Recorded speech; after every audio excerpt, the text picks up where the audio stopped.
Une nouvelle course vers la Lune, rappelant la guerre froide, semble être en train de prendre forme. La République populaire de Chine, comme les États-Unis, investissent massivement dans l'exploration lunaire, avec pour objectif à long terme l'installation de stations scientifiques habitées sur la Lune. Les États-Unis prévoient d'y parvenir grâce à la fusée SLS, au vaisseau Orion et au système d'atterrissage humain Human Landing System. Mais l'approche chinoise reste beaucoup moins connue du grand public. Aujourd'hui, je vais donc vous expliquer tout ce qu'il faut savoir sur la fusée lunaire chinoise. La fusée opérationnelle la plus puissante de la Chine aujourd'hui est la Longue Marche 5, capable d'envoyer environ 8 à 9 tonnes métriques vers la Lune. Cela la place dans la même catégorie générale que des lanceurs comme Ariane 5, Ariane 6, Atlas 5 ou Vulcan. Cependant, tous ces véhicules partagent la même limite. Ils ne disposent tout simplement pas d'une capacité de charge suffisante pour soutenir des missions humaines à la surface lunaire. Leurs charges utiles vers l'injection translunaire sont trop faibles, ce qui les cantonne à des rôles uniquement logistiques. Pour dépasser cette limite, l'Académie chinoise de technologie des véhicules de lancement, une filiale de la China Aerospace Science and Technology Corporation, développe une nouvelle fusée appelée Longue Marche 10. Ce lanceur est conçu spécifiquement pour soutenir le programme chinois d'exploration lunaire habitée, avec pour objectif de poser des astronautes sur la Lune aux alentours de 2030. La Longue Marche 10 est un lanceur super lourd conçu pour des missions lunaires à haute énergie. Elle mesure environ 92,5 mètres de haut, utilise un corps central de 5 mètres de diamètre et est capable de placer jusqu'à 70 tonnes métriques en orbite basse terrestre, ou environ 27 tonnes métriques en direction de la Lune. Ce niveau de performance place enfin la Chine dans la catégorie nécessaire aux opérations lunaires habitées. La fusée est destinée à lancer le vaisseau habité Mengzhou, ainsi que l'atterrisseur lunaire Lanyu, formant l'épine dorsale de l'architecture lunaire habitée chinoise. Dans sa configuration principale, la Longue Marche 10 est une fusée à 3 étages équipée de 2 propulseurs d'appoint. Le premier étage se compose d'un corps central flanqué de 2 boosters, et les 3 éléments sont propulsés par des grappes de moteur YF100K brûlant du kérosène et de l'oxygène liquide. Au total, 21 moteurs s'allument au décollage, produisant près de 2700 tonnes métriques de poussée. Les boosters sont largués une fois leur carburant épuisé, ce qui permet de réduire la masse au fur et à mesure de l'ascension. Des essais intensifs au sol, menés en 2025 sur le site de lancement de Wenchang, ont démontré que ce vaste ensemble de moteurs pouvait être modulé, redémarré et fonctionner de manière fiable, un point crucial pour un véhicule aussi puissant. Après l'extinction du premier étage, le deuxième étage prend le relais grâce à 2 moteurs YF100M optimisés pour le vide, brûlant eux aussi du kérosène et de l'oxygène liquide.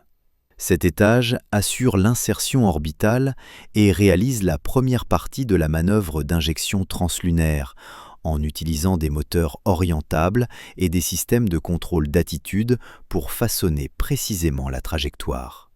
Son rendement plus élevé dans des conditions proches du vide permet d'envoyer des charges plus lourdes au-delà de l'orbite terrestre. La dernière poussée vers la Lune est assurée par un 3e étage cryogénique propulsé par 3 moteurs YF75E utilisant de l'hydrogène liquide et de l'oxygène liquide.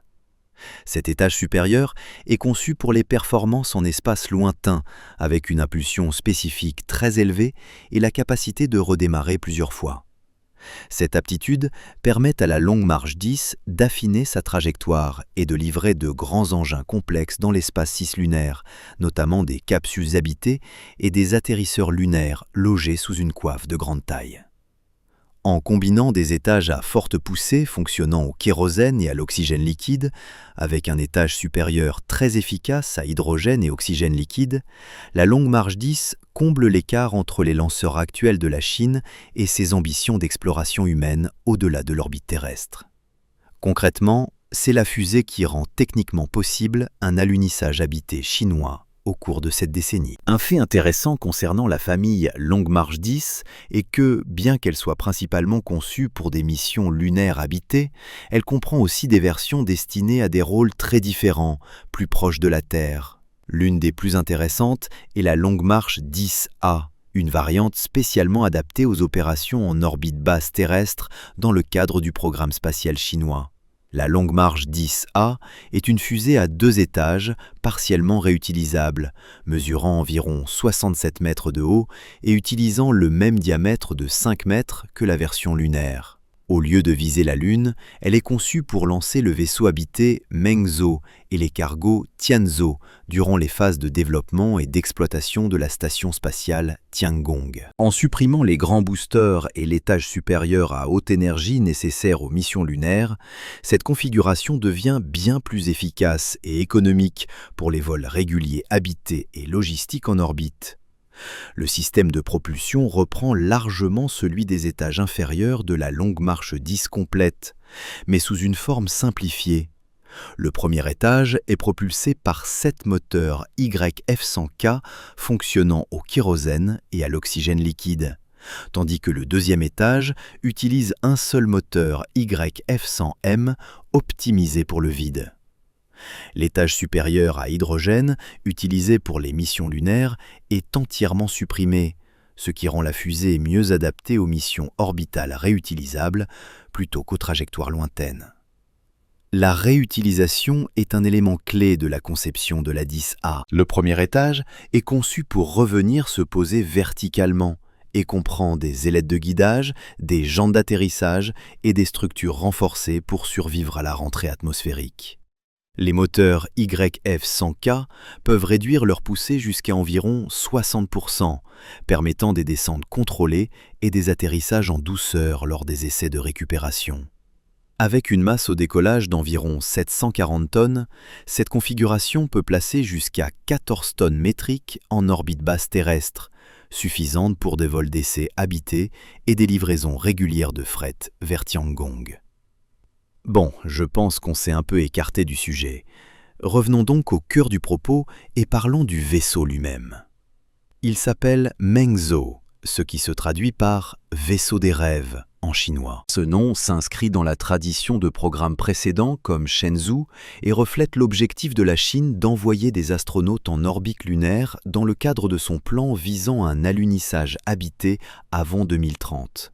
Au cœur de Mengzhou se trouve son module habité, qui adopte une forme conique classique optimisée pour la rentrée atmosphérique.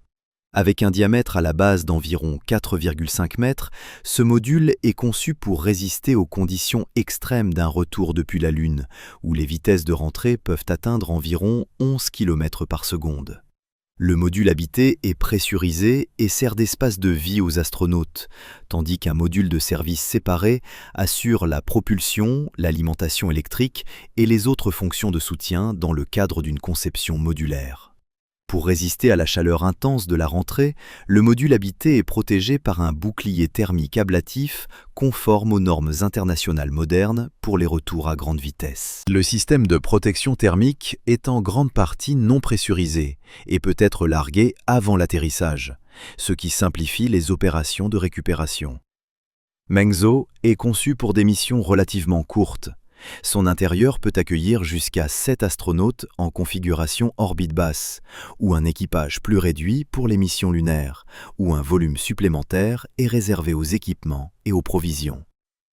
Le support vie à bord de Mengzhou repose sur un système en boucle fermée de contrôle environnemental et de maintien de la vie, assurant la production d'oxygène, l'élimination du dioxyde de carbone et le recyclage de l'eau, afin de maintenir l'autonomie de l'équipage pendant le vol. La sécurité de l'équipage est une priorité majeure de la conception.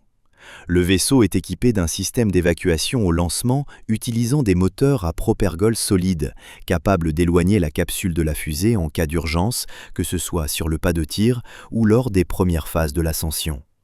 Pour l'atterrissage, Mengzhou ralentit grâce à un système de parachute, puis touche le sol à l'aide de 6 airbags gonflables permettant des atterrissages sûrs sur des terrains irréguliers. La conception autorise également des amérissages, avec une flottabilité suffisante pour maintenir la capsule à la surface de l'eau si nécessaire. La réutilisation fait aussi partie du concept. Le module habité est destiné à voler plusieurs fois après inspection et remplacement du bouclier thermique, contribuant à réduire les coûts des missions en orbite terrestre comme lunaire. Le module de service du vaisseau Mengzhou constitue la partie arrière non pressurisée du véhicule et est directement fixé à la base du module habité. Son rôle est de fournir la propulsion, l'alimentation électrique et le contrôle d'attitude, en soutenant à la fois les grandes manœuvres orbitales et les opérations quotidiennes du vaisseau tout au long de la mission. Structurellement, le module de service adopte une conception cylindrique d'un diamètre d'environ 4,5 mètres, correspondant à celui du module habité et portant la longueur totale du vaisseau à environ 9 mètres. À l'intérieur se trouvent des moteurs hypergoliques bipropulseurs chargés des manœuvres majeures, comme les changements d'orbite et l'injection translunaire. Cette approche de propulsion s'inscrit dans l'évolution des précédents vaisseaux habités chinois, privilégiant la fiabilité et le stockage de longue durée pour les missions en espace lointain. L'énergie électrique est fournie par des panneaux solaires déployables montés sur le module de service, tandis que des batteries lithium-ion assurent l'alimentation de secours pendant les éclipses ou les périodes de forte demande. L'orientation et la stabilité du vaisseau sont contrôlées par un système de contrôle d'attitude composé de petits propulseurs, fonctionnant en combinaison avec des centrales inertielles pour maintenir un pointage précis lors de la navigation, des amarrages et des mises à feu des moteurs. Le module de service comprend également des interfaces d'amarrage et des structures conçues pour fonctionner de manière transparente avec l'atterrisseur lunaire Lagnieu et le système de lancement Longue Marche 10.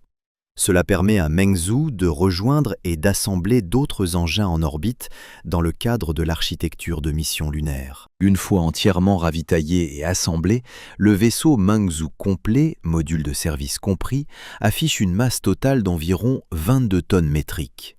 Concernant l'atterrisseur lunaire, Lagnieu est composé d'un module de propulsion séparé et d'un module d'atterrissage.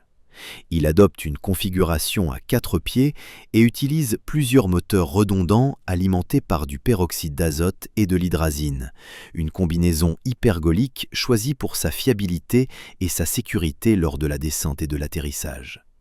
L'atterrisseur est construit avec des structures extrêmement légères, certains composants étant aussi fins qu'une canette de soda afin de réduire la masse. Il comprend également une échelle permettant l'accès des astronautes à la surface, ainsi que des dispositifs prévus pour le déploiement d'un rover lors des opérations de surface.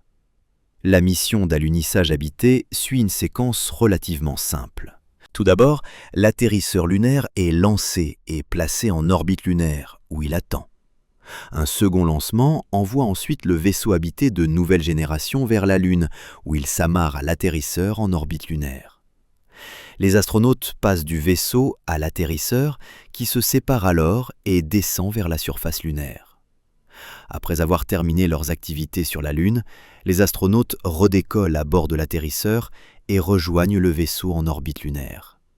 Ils y transfèrent de nouveau, puis le vaisseau se sépare de l'atterrisseur et entame son voyage de retour vers la Terre.